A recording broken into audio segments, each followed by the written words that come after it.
আপনি কি জানেন অন্যকে বদলানোর চেয়ে নিজেকে বদলে নেওয়া অনেক সহজ। আপনি যদি নিজেকে না বদলে উপস্থাপনা আপনার জন্য। আসসালামু আলাইকুম প্রিয় দর্শক ও শ্রোতা বন্ধু, আশা করি সবাই ভালো আছেন। যে যেখান থেকে আমার কথা শুনছেন, আমাকে দেখছেন, সবাইকেই আমার পরিবারে স্বাগত। সবাই ভালো থাকবেন, সুস্থ থাকবেন। আমরা সবাই চাই অন্যকে বদলাতে। আমরা চাই আমাদের পাশের মানুষ, সাথের মানুষ, কাছের মানুষটা একটু বদলে যাক, আমাদের জীবনটা একটু ভালো হোক, আমরা একটু ভালো থাকি, আমাদের পরিস্থিতিগুলো খুব সহজে বদলে যাক। কিন্তু আমরা এটা কখনোই ভেবে দেখি না অন্য কোনো মানুষকে বদলানো কি এতটাই সহজ। অন্য কোনো মানুষ নিজের চিন্তাধারা, নিজের স্বভাব, নিজের অভ্যাসগুলো কেন বদলাবে আরেকজনের জন্য? হ্যাঁ, মানুষ বদলাবে তখনই তার নিজের স্বার্থে, নিজের প্রয়োজনে। কেন আপনার জন্য, আমার জন্য আর একজন মানুষ বদলাবে? মানুষ বদলে যায় কখন জানেন? প্রভাবে প্রভাবিত হয়ে। আপনি নিজেকে একটু একটু করে বদলাতে শুরু করুন। আপনি অন্যকে বদলানোর চেষ্টা করা মানে কি জানেন? নিজের ভালো থাকাটুকু কেড়ে নেওয়া, নিজের জীবনের সুখ শান্তিটুকু নষ্ট করে দেওয়া। তাই অন্যকে বদলানোর চেষ্টা না করে নিজের চিন্তা ভাবনা, নিজের গতি প্রকৃতি, স্বভাব, অভ্যেস, জীবনযাপন, ধরন ধারণ, অন্যের সাথে নিজের ইন্টারাকশন, এইগুলোকে আপনি একটু একটু করে বদলাতে শুরু করুন। দেখবেন আপনার জগৎটা বদলাচ্ছে, আপনার আশেপাশের মানুষগুলো আপনার এই বদলানোর প্রভাবে প্রভাবিত হচ্ছে এবং তারাও একটু একটু করে বদলাতে শুরু করছে। আমরা অনেক সময় বলে থাকি, আমাদের মা বাবাকে অনেক সময় বলে থাকি, তোমরা একটু আমাকে বোঝো না। আমরা আমাদের জীবন সঙ্গীকে, আমাদের কাছের মানুষকে বলি, তুমি বদলে যাও।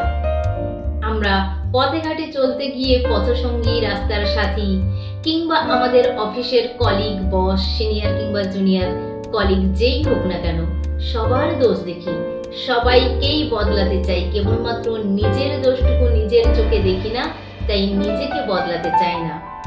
এটা একদম ভুল কথা, ভুল ধারণা। নিজেকে বদলে নেওয়া এতটাই সহজ কি অন্যকে বদলানোর কথা মাথায়ও আসে। আপনি নিজের প্রয়োজন বুঝে স্টাডি করে একটু একটু করে বদলে নিন, দেখবেন আপনার জীবনযাপনটা অনেক সুন্দর হয়ে গেছে।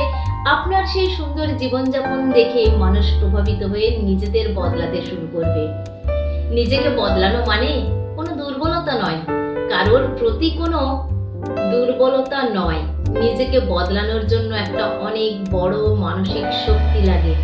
নিজেকে বদলাতে গেলে যেই ধরনের চিন্তা ভাবনা দরকার, মানসিক শক্তি আনা দরকার, মনোবল থাকা দরকার, সেটা কিন্তু সবার থাকে না। সেটা আপনার আছে। আপনি পারবেন, আপনি পারবেন। আপনি চেষ্টা করে দেখুন, নিজেকে বদলে ফেলুন। নিজের ভুল স্বীকার করা, নিজের ব্যর্থতার দায়ভারে নিজে গ্রহণ করা, এগুলো সবাই পারে নাকি? না, এগুলো সবাই পারে না। আপনি কিভাবে নিজেকে বদলাবেন?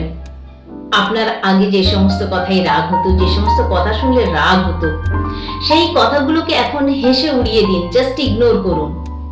আপনার যে সমস্ত ব্যর্থতা আপনাকে কষ্ট দেয়, সেখান থেকে আপনি শিক্ষা নিন।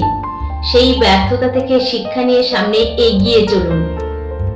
আপনি আপনার ব্যর্থতার মধ্যে সম্ভাবনা খোঁজার চেষ্টা করুন। দেখবেন আপনি নিজেকে বদলাতে পারছেন।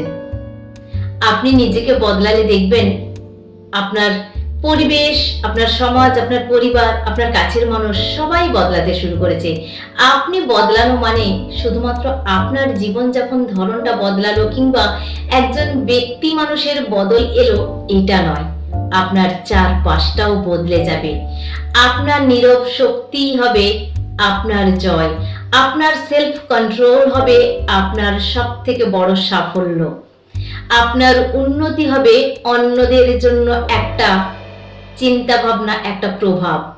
আপনি সেই প্রভাবটা তৈরি করুন। সেই প্রভাব প্রতিপত্তি দিয়ে আপনি আপনার চারপাশের লোকজন, আপনার আশেপাশের মানুষজন, আপনার সমাজ, আপনার পরিবেশ, আপনার সবকিছু বদলে ফেলুন।